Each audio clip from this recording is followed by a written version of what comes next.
Welcome to Nuke's Fitness Podcast. My name is Manouk Vink, and after having struggled with my body image and my fitness journey for more than 10 years, leading me to all sorts of extremes, I have now finally cracked the code on how you can achieve a fit and toned physique without extremes and restrictions. Now, being a certified nutritionist and personal trainer, I have made it my mission to help women achieve their body goals by feeling empowered through fitness instead of being afraid of foods and being controlled by the fitness industry. In this podcast, I will be sharing with you tried and true methods on how you can finally achieve your dream body and tell you the secrets most coaches won't. So if you are tired of working your ass off without getting results, or you feel like you're putting in all the work but not seeing change in the mirror, this podcast is for you. I will be dropping some fitness truth bombs so you can start taking control of your body goals while still enjoying life. Thank you so much for listening and enjoy the show.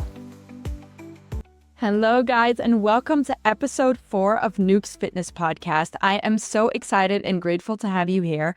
On today's podcast, we're going to do something a little bit different. I've invited my first guest onto the podcast. So my first guest on this podcast is Kevin. Kevin and I met a while back in Amsterdam when we were both still trying to figure out our path into what we wanted to do and what we wanted to create. And we both had a love for fitness and health and nutrition. And now he's an NLP coach, trainer, and hypnotherapist.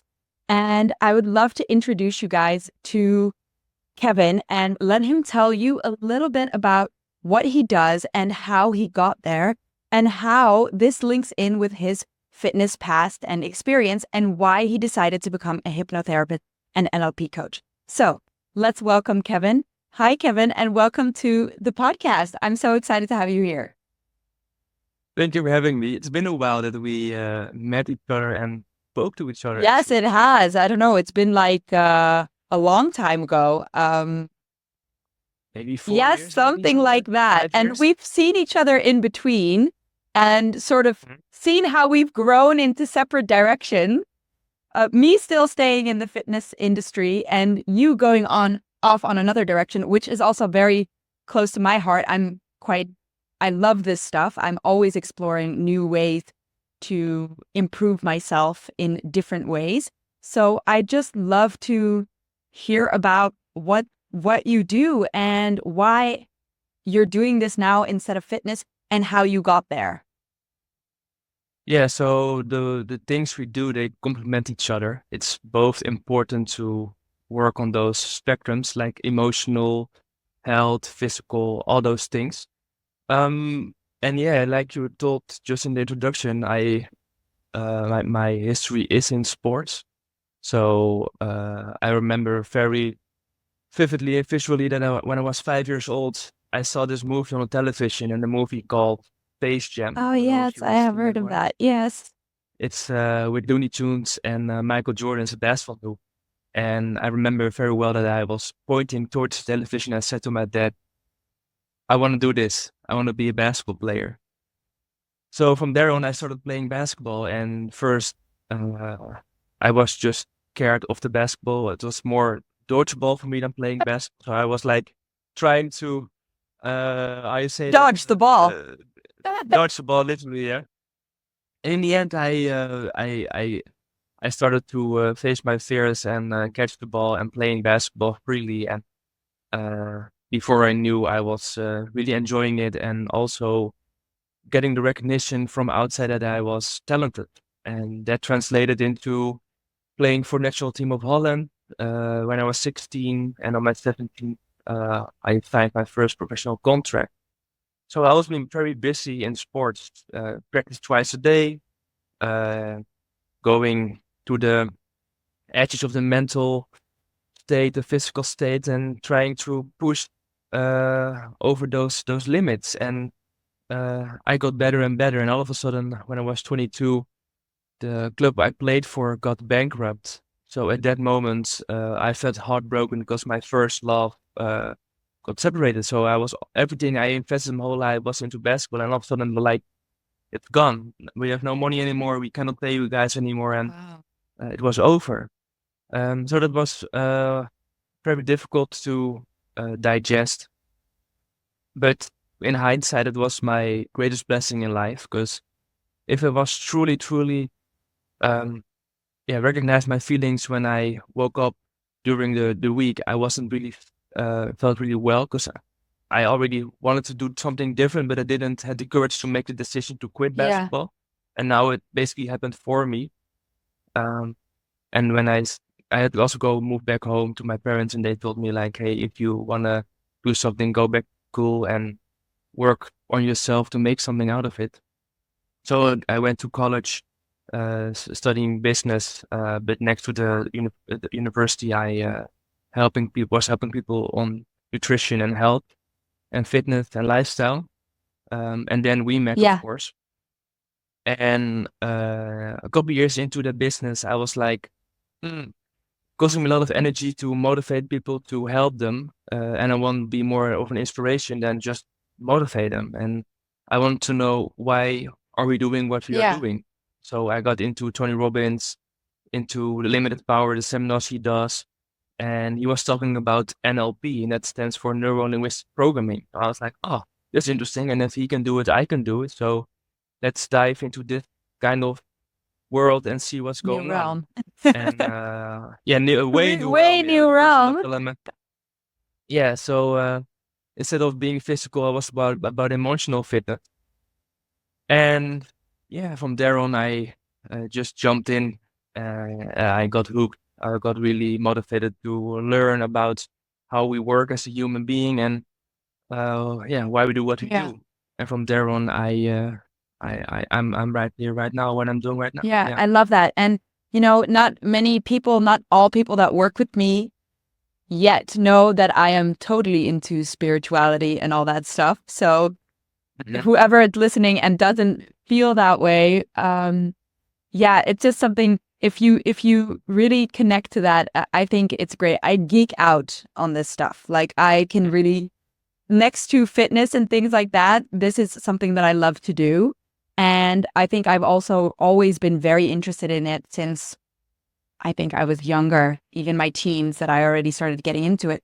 Because I think what we don't seem to realize, or a lot of people don't realize, because you're saying, as a coach, I didn't just want to motivate people. I believe that part of being a personal trainer or coach, I don't know, Kevin, were you also doing a lot of personal training, or was it more nutrition that you were helping people with? Love. Both with nutrition and personal training. And that's really interesting, because we are really focused on like the physical plane, the physical Yeah, world. So when someone doesn't feel like certain, they are uncertain, or they don't love themselves or whatever, they try to tend to change on the something outside. on the Yeah, outside, because it's yeah, easy. It's going to the gym or whatever. yeah. But that doesn't take the emotion away, or the belief away that you're really feeling inside, or what you believe about yourself. 100%. And that's what I was just going to say. I think, I don't know if all coaches do this, but me personally, I tackle the mental aspect of it.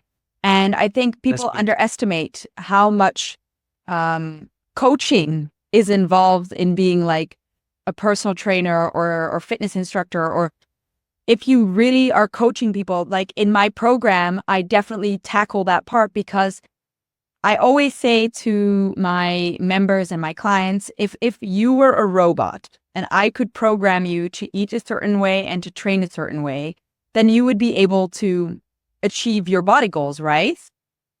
It's that it, Of it's course you that do. simple. It's not that you're not capable of doing it. It's something up Mhm. here. If you're watching the live, up in your head. You're Yes, pointing towards your pointing to head. my head. Yeah. It's something in your head or in your soul that you don't believe about yourself, or that is stopping you from achieving the goals that you want to achieve, because we're all capable of it.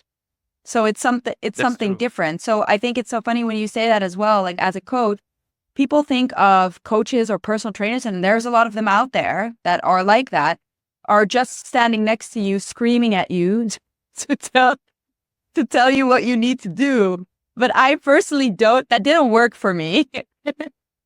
I first You're getting really angry and pissed off, like, shut up, man. Just let me do my thing. exactly. And like making me cry is not going to get me to work harder. I don't know how you feel. I feel like I have this discussion with my partner a lot that men and women are different in that. I don't know if you feel the same way, where, Yeah. yeah, where women need to feel more empowered when it comes to training. Like, you got this, girl, you can do this. Where men can take a little more of a beating. Like, they sometimes need like the more aggressive approach, like be a man, like do this. Do you resonate with that, or do you feel like it's different? Um, well, you have to look at like the masculine and Yeah, feminine energy. And they did a study with babies when they put like a block in front of the baby and the parents gonna sit opposite of I've the seen block. this, I think. And Yes. the little boys are trying to crawl over it to Yes, move the I've block. seen this. And then they go to the parents and the girls, they start crying. So they want to have that the parents going towards them. So if you look at that way, is that the little boys are more like motivated from within, they go outwards, and the girls want to have to go inward. So that basically explains what you're saying. If so men are wired differently, more like motivated externally, and women are more motivated internally. So they have to feel good, feel empowered, feel motivated to basically go on the journey. Exactly. And I think that's why what you're doing, and I don't, you're a specialist in this, but I implement what I know from like spiritual self healing. I have a background in psychology.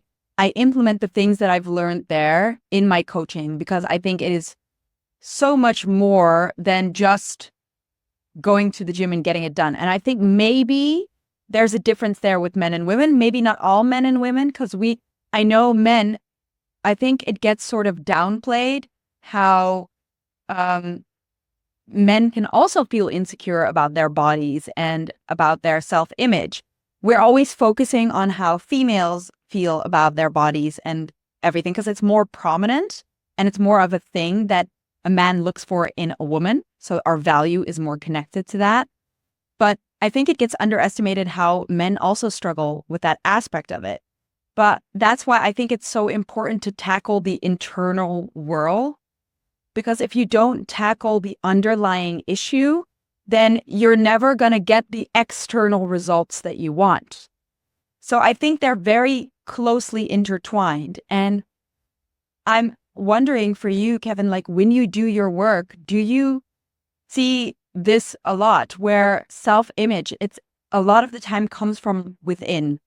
And yes, I do believe that working on your body and on your how you feel and how you look helps the internal part when done correctly, when it comes from an empowered place and not from a defeated, self-loathing place. So, yeah, I'm just curious. Tell me a little bit about what you've experienced and how you help with that in what you do. Yeah, so of course that this is like basically the thing that is for everyone. I say that this is like the question everyone asks, like, do I need to change the outside or the inside, First. or does the outside help me change the inside, or does the inside change the outside? Um, that's basically the Chicken question and everyone the asks. egg. So if you, yeah, what was Yeah. first?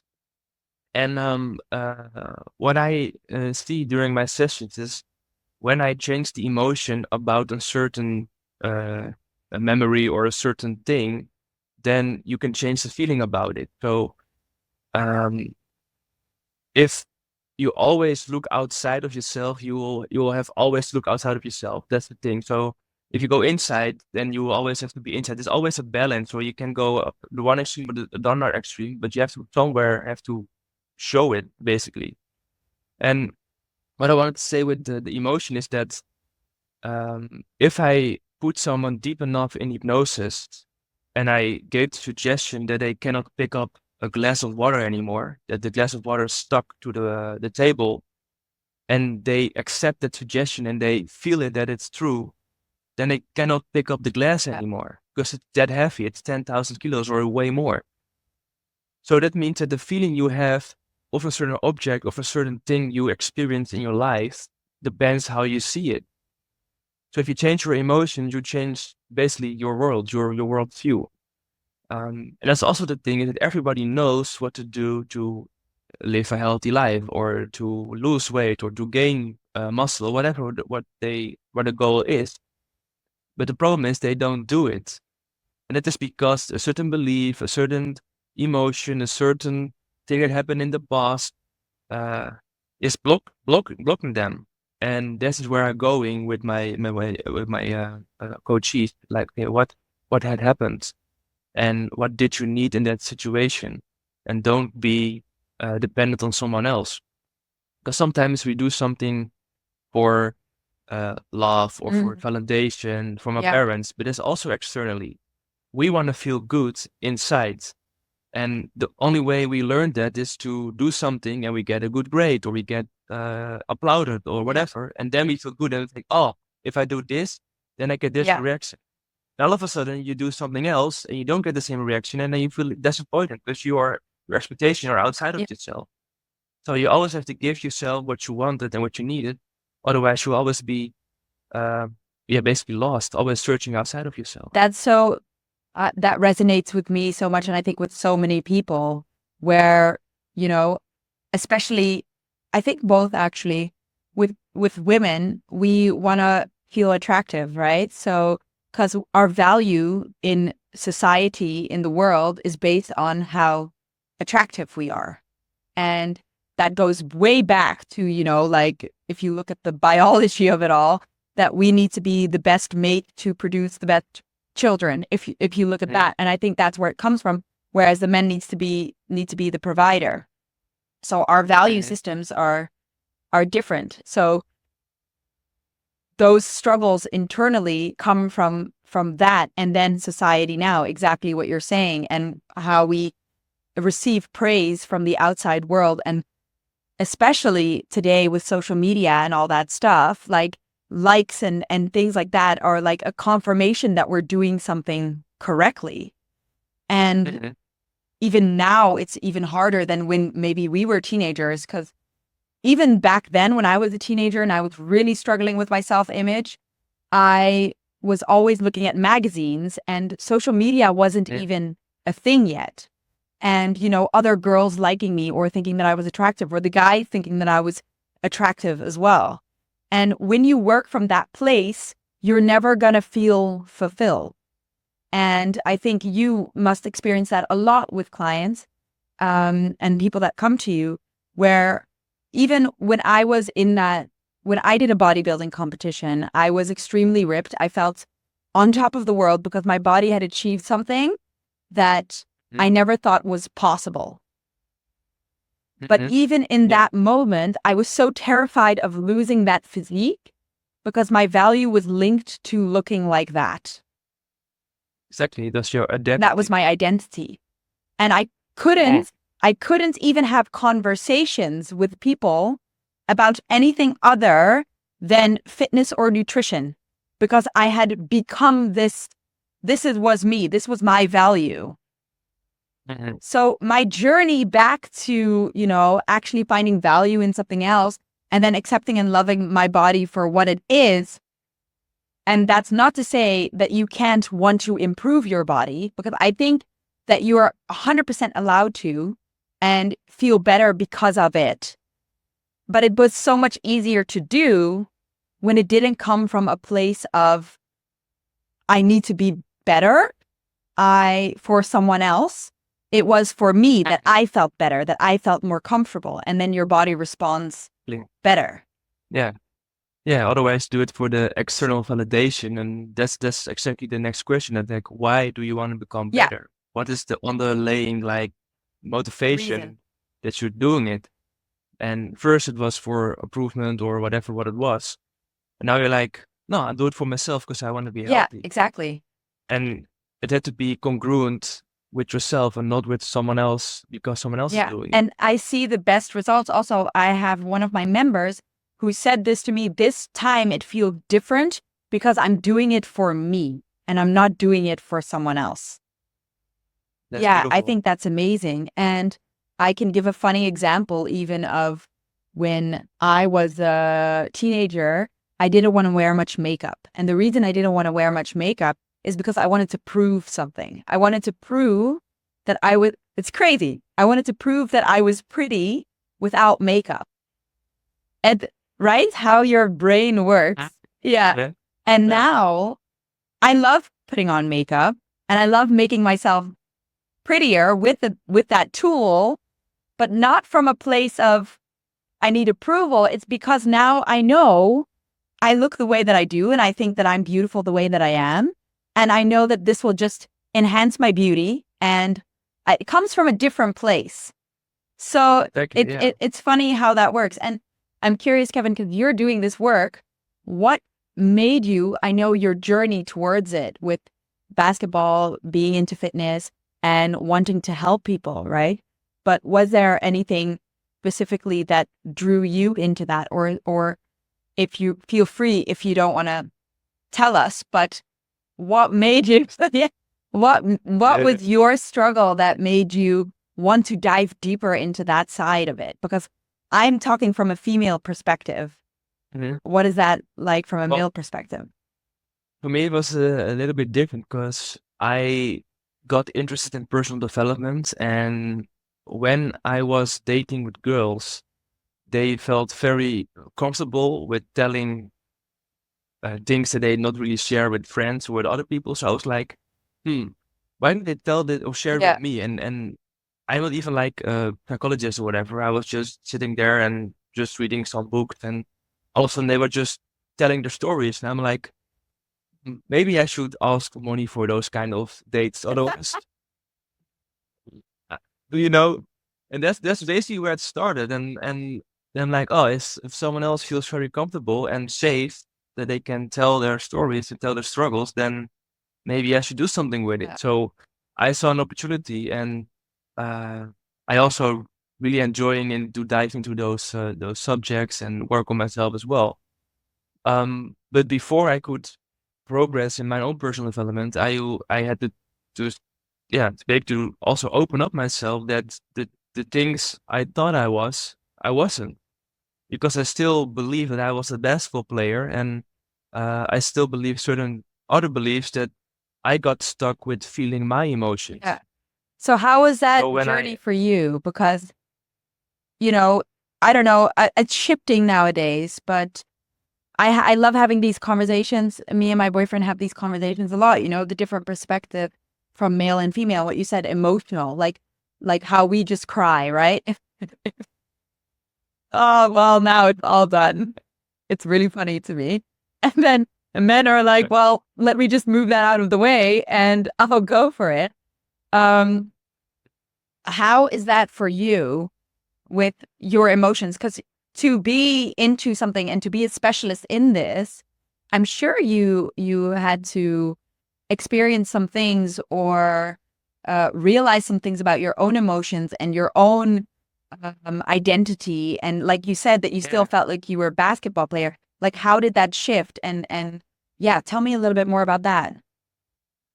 yeah. So there was a moment uh, where I had like a kind of idea about myself, what I was. Like my ego talked to me, and he was like, "You're this kind of person. So you're this professional basketball player, or you used to be a professional basketball player. Now you're a entrepreneur, and you make your own money."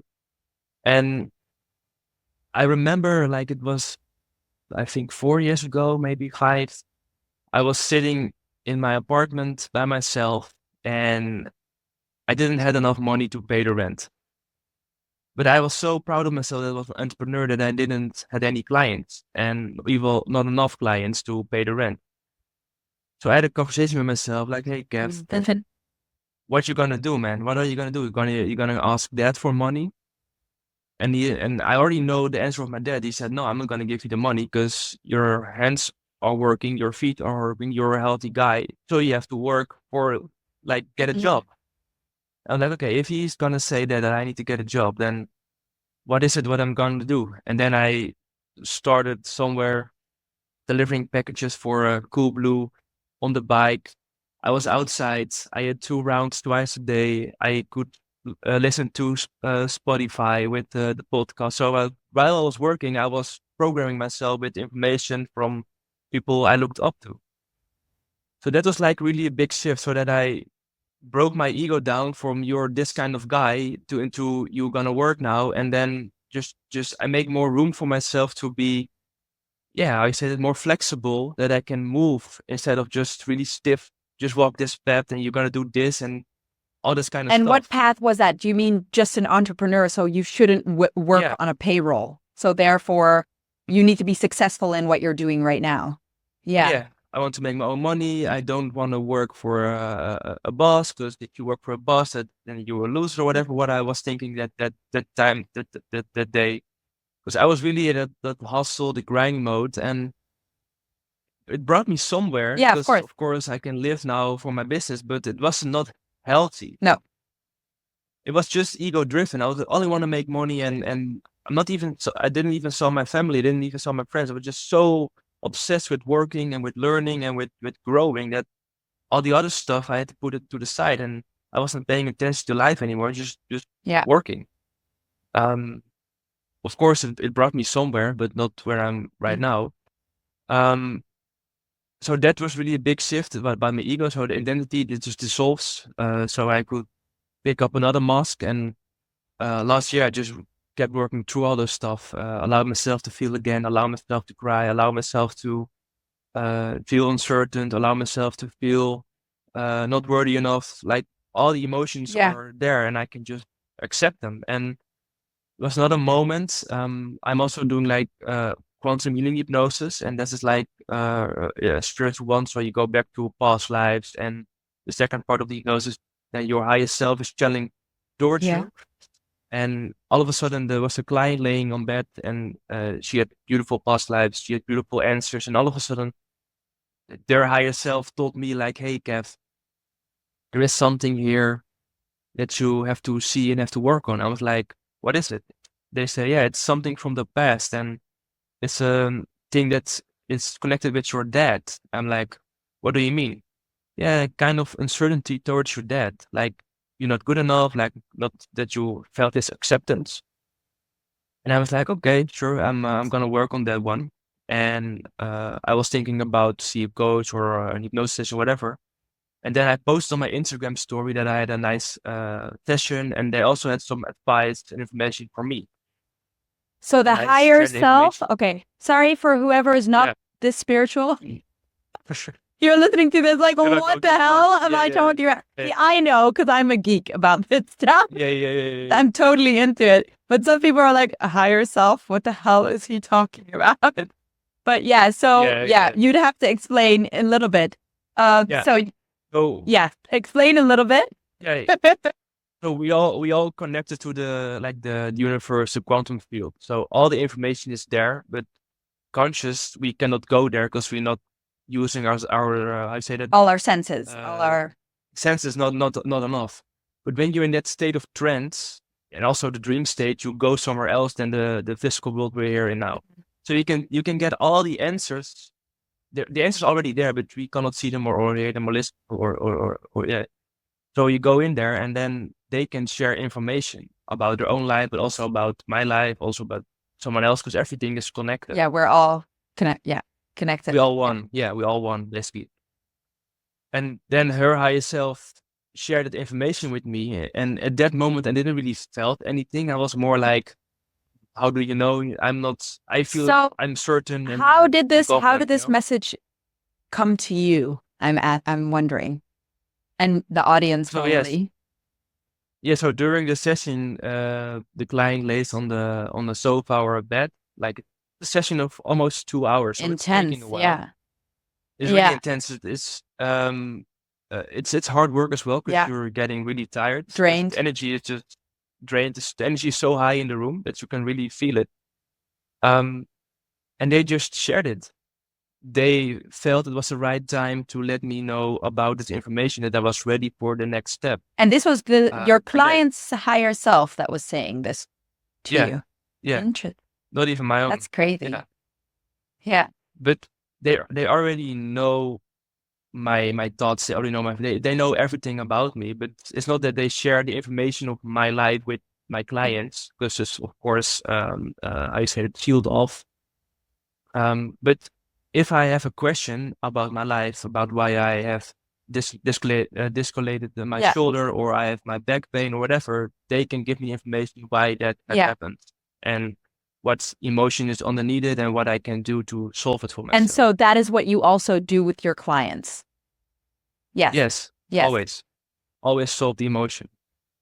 So they gave me the information, and I shared it on my Instagram story that I had a beautiful session, and that they gave me some advice about the relationship with my dad.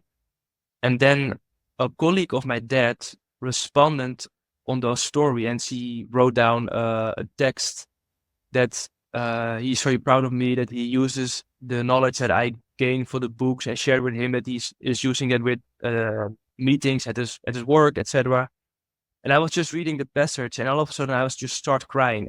I cried for 25 Wow. minutes. And all of a sudden I was like, okay, this is enough.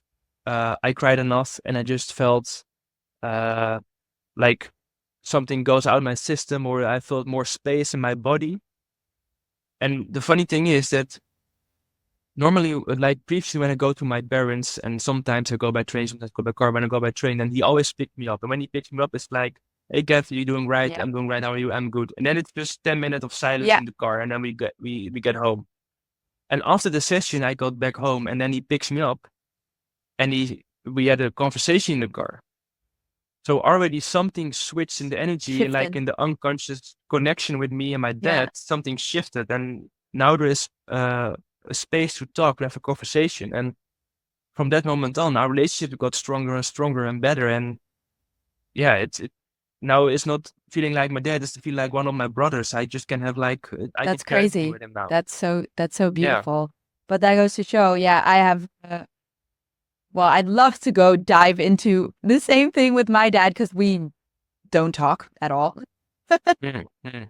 But Yeah. yeah, it's interesting to go deep into those things and see yeah, what shifts can be made there. And how do you feel? Because you said you had to let go of that ego, right? And um, allow yourself to feel certain things. So, do you feel that before you dove into this and before you explored this world, you really felt kind of constricted to the stereotypes or the beliefs of what a man should be? Do you feel that that held you back, or did you never feel that way? It was more the things about what I was thinking of people who were doing spiritual stuff, or men who were like really feminine, that those kind of beliefs I had, and I don't want to be like those people. Yeah. So I was rejecting them, but I also was rejecting Mhm. myself. Because you had that And in you, but maybe not how you perceived. I know what you mean. Yeah. exactly, What you perceived yeah, in them. Yeah. yeah. So when I was looking at men who was working on themselves, my first belief was like, yeah, they're just like, um, they are weak, Yeah. Exactly. because that's how I Yeah. grew up. Like, and also during my basketball, like I had one of my coaches was from Serbia, I'm in Serbia right and that now. guy, oh, you were right, and he played for Real Madrid, and that guy was like, how you say that, a war hero. He was like just, "Hi, Mo Kevin, just run." I have to go 150%. And when I go 125%, I just heard him scream. And even when I was injured, I had to go. Yeah. So there was no space for emotion. There was no space for pain. It was only just work hard, get your job done, and we will become champion. And that's the only goal that's necessary. Yeah. Like, only this is, we can only allow this. So that's like how I got programmed. So yeah, of course, I have some rejection to the outside world of how people behave, certain things. And also when someone had a depression when I was like 20, I'm like, how can you have a depression when you're 20? You're just so young, you're full of energy. Like, what's going on? But now I know that, yeah, of course, there's something not going right in their life, and they depress Yeah. emotion that has to go up, and there has to be space for it. So yeah, I had to sit in the silence and talk to myself and have a good conversation with myself and my ego. Like, hey, the things that I'm thinking, that like, is that true? Yeah. Is it true that they are weaker, or that they're not good enough, or whatever? Or has it more to say about myself? And it was more about myself than about the other guys. Yeah. And I mean, you know, I've been listening a lot to this as well, because I'm very into self-development. And that's why I think, I want to coach women to be more empowered through it rather than, the basic way of coaching people to train, right? Because, yeah, Yeah. anybody can do that, I believe. Like anybody, like I can stand next to anybody and tell them what to do. Like that's not what a good coach is, I believe. And I was also diving into this because I'm always working on myself, like you are too.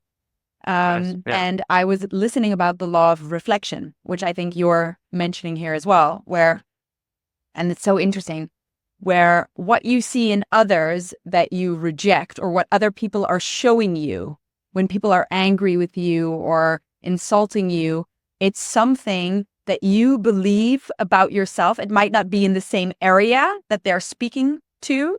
So if, for example, someone is telling me that I am terrible at making content, right? I'm just saying something like that. I might not believe that I'm terrible in making content, but I believe that I'm terrible at doing something else. And that's why that person is saying that to me, because it's a reflection of what I believe about myself already.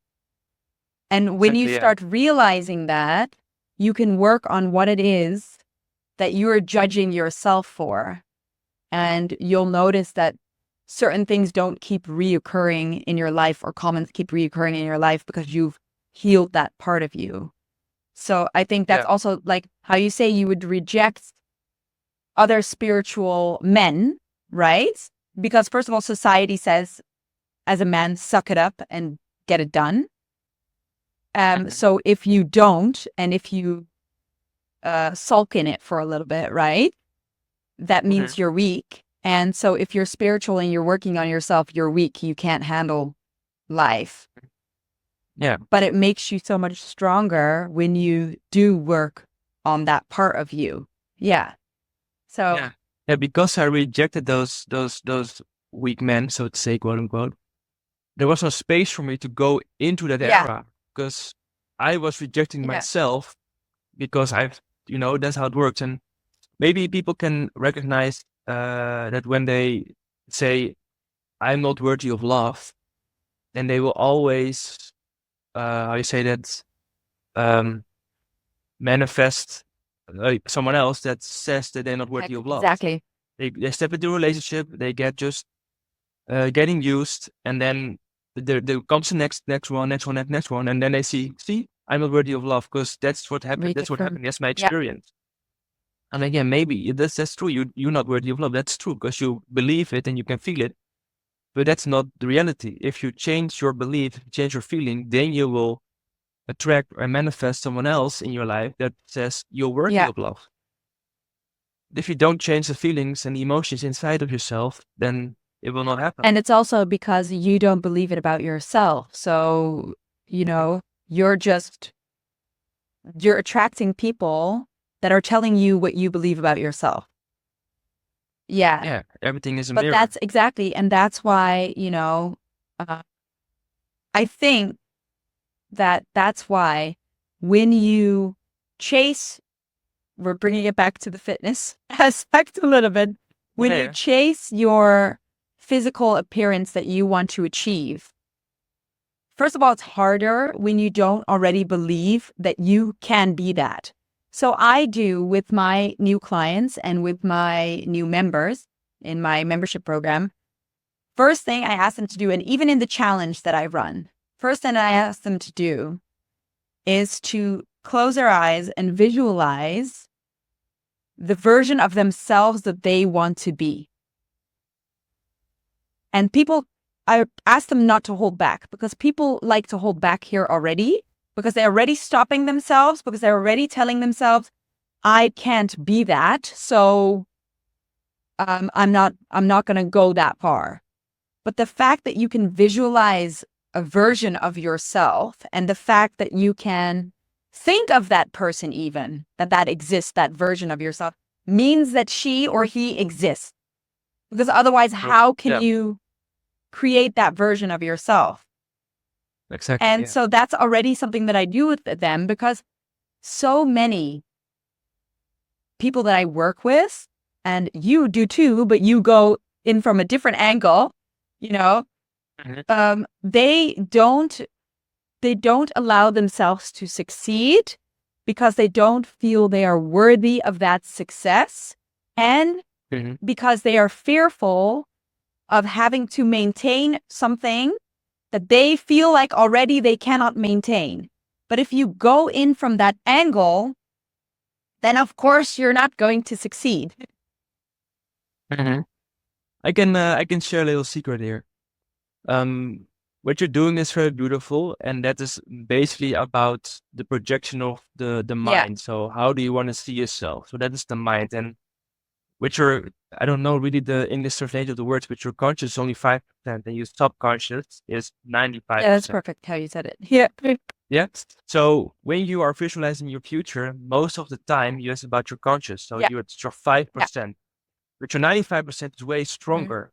So I want to ask you to go with your clients to go to that part of them into the past that don't believe the future. Okay.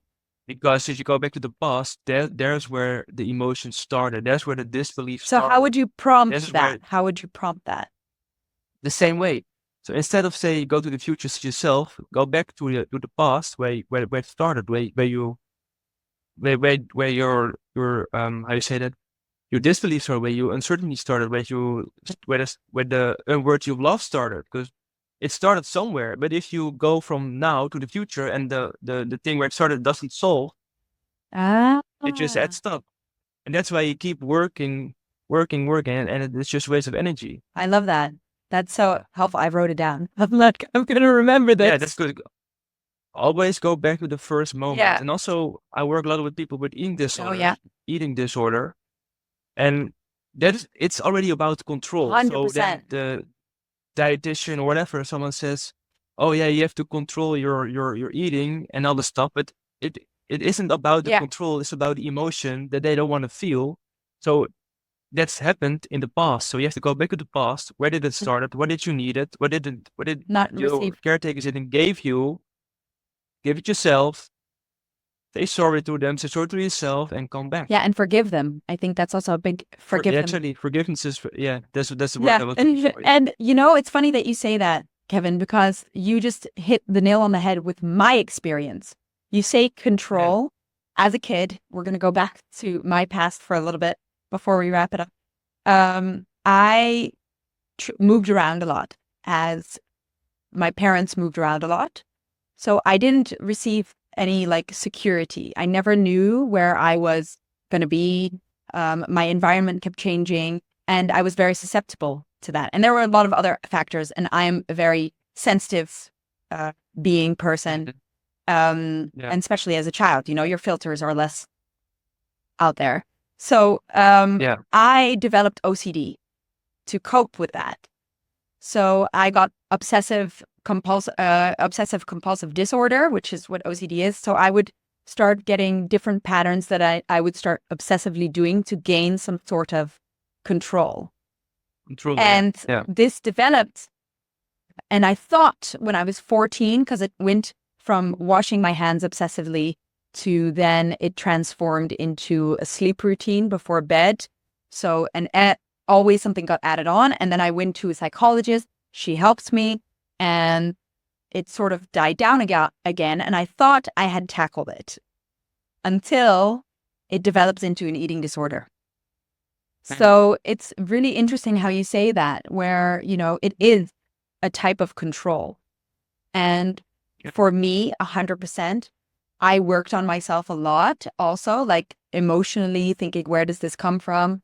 And that really helped. And what also really helps me is understanding how, for me, it helps to understand how nutrition worked and how that wasn't going to affect anything, how this control thing that I was having over it was actually doing me more harm than it was doing me good. And is also adding stress to me. And that stress was also adding on to harm rather than good. So there are so many layers to this. And I think it's so valuable to be able to dive into the, more internal part, because like you say, we look for it externally. And like I say, if you could do what you needed to do to achieve your body goal by me just programming you like a robot and you would do it, everybody would be doing it. Everybody would be able to do it. Yeah.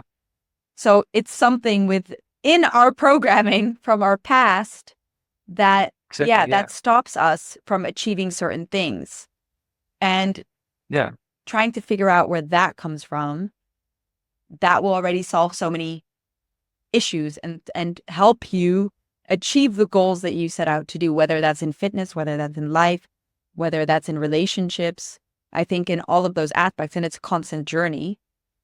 But yeah, I think it's very valuable. And I'd like to ask you, Kevin, like, how do you feel like this has changed your perception on fitness and nutrition and training and that part of your life? Oh, everything. Everything. Because first I was doing it to look good. And now?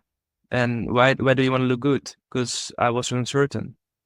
I didn't love myself. So I thought when I look good, I will love myself and I will be certain. And then the goalpost moved again and it moved again and moved again. I was like, damn, I'm just keep chasing and it doesn't work. The promise people made on the internet, they said set goals, achieve them, and you will be happy. I'm like, no, it doesn't work like that. It's like a hot tub.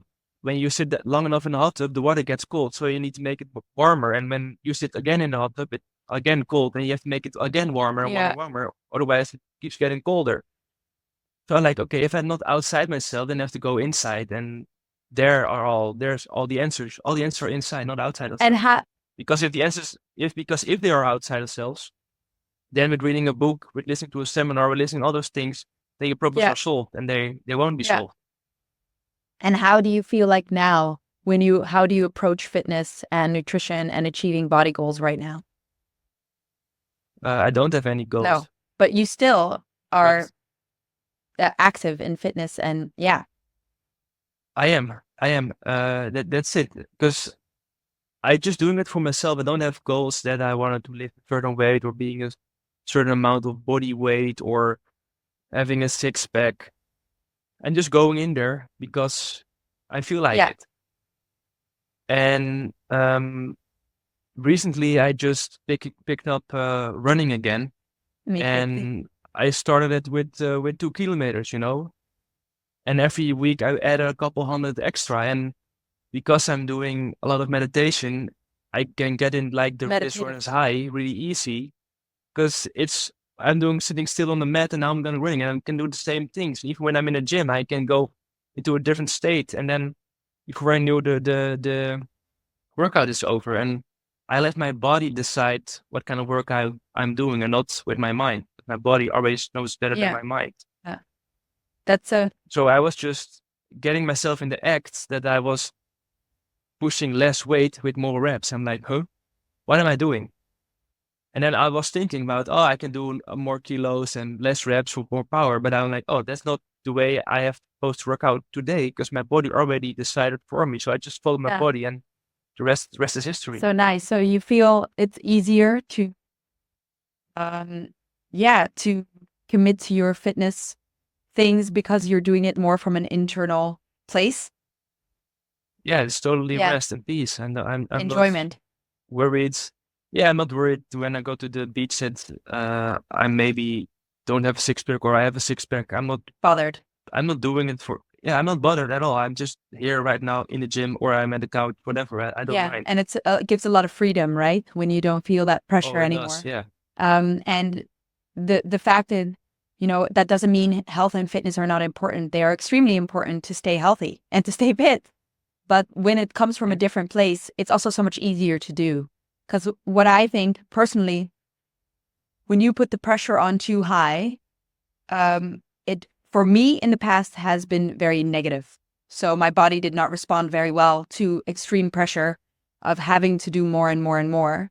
And it's funny how when you follow what your body needs, your body will respond so much more easily. Exactly. Yeah. So that's beautiful. So Kevin, we're going to just finish this off a little bit because we've got a few more minutes. I want to ask you, how can you help people very quickly? Where can they find you? And yeah, how can they work with you? So how I help people, I help them with deprogramming their beliefs, their emotions. So I give them more freedom during the sessions, via hypnosis, basically. They can find me at Instagram. Probably you put the links down. I will put them in the show notes, but maybe quickly at what's your... Yeah, it's Kevin Landman without the, how you say that? I don't know the word in English. Without the vowels. Am I saying it right? Yes. Vowels, yes. Yeah, without the vowels, just like that. And yeah, they can work with me like online or just in real life, whatever they prefer. I'll put all his links in the show notes so you can find Kevin if you want to work with him. And yeah, I think it's extremely valuable that we had this podcast, and I loved having you on here. And maybe we can do some more future podcasts, but it was amazing geeking out about spirituality and higher self and how this can help on your fitness journey or your journey to self-love, which I think we all are on a journey towards in the end, and figuring out what our place is on this crazy planet. So thank you so much for doing this podcast with me, Kevin. And I hope you guys enjoyed listening to the show. And let me know what you guys think, and hopefully see you in the next episode. Thank you so much for listening. If you enjoyed listening to this podcast and you feel like you got a lot of value out of it, it would mean the world to me if you would rate and review the podcast and share it with someone who you feel like would get a lot of value out of it. In the meantime, come hang out with me on my Instagram at @ManoukVink, or join my free challenge, which will be linked in the show notes. It's academy.nukesfitness.com/join-challenge. If you can't remember that name, check the links in the show notes, and I hope to see you there.